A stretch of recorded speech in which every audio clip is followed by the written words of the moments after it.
Today we are going to address HOAs. What is an HOA and what do they do?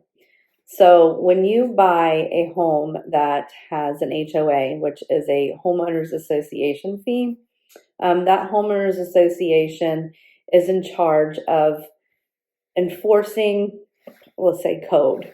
So you've purchased a home that apparently has some deed restrictions. So they are there to enforce those deed restrictions. Without them, you would basically have to sue your neighbor. Say if you're not allowed to have a garage that's a pole barn, and say it needs to be, look like your house or whatever. Let's just say that's a deed restriction. If your neighbor were to put up that pole building instead of a garage on a foundation that matches their home, the HOA has to approve that build first of all. And if they don't follow that deed restriction, the HOA will enforce, and their lawyers will take over at that point.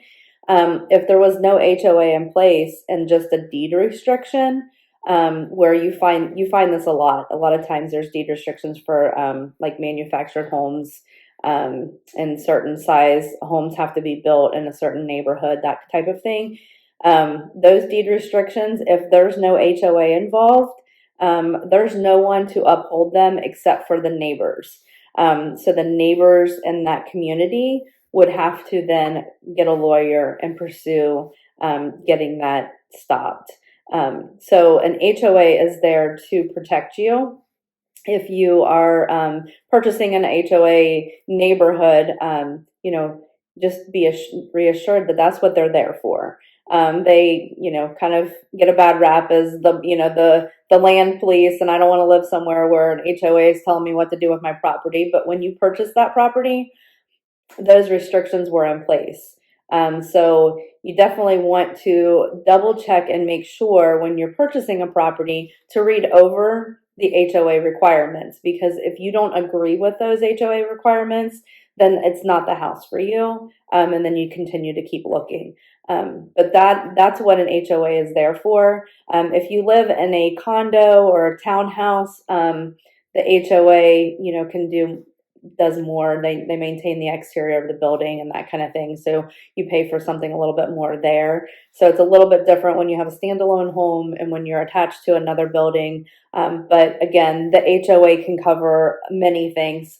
They cover, just like it can be snow removal. It can be wear and tear of the streets, signage, the pool house, the pool, all of those things you're paying for, so the HOA upkeeps.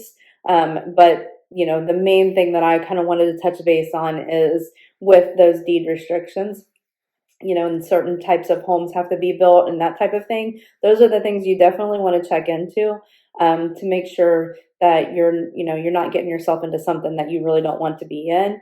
And you don't want to be, basically policed on your property, because that is the main goal, is to keep the neighborhood looking a certain way, to keep price points a certain way, because they're maintaining that neighborhood. So again, if you have any questions on HOAs or, any kind of details that go along with that, definitely reach out. I would be more than happy to answer your questions. And again, if you're not subscribed, make sure you're hitting that subscribe button below to receive all of our notifications that videos have posted. We do post twice a week.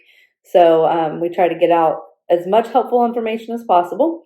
So if you have a topic that you would like addressed, definitely shoot me a message. I would be happy to oblige.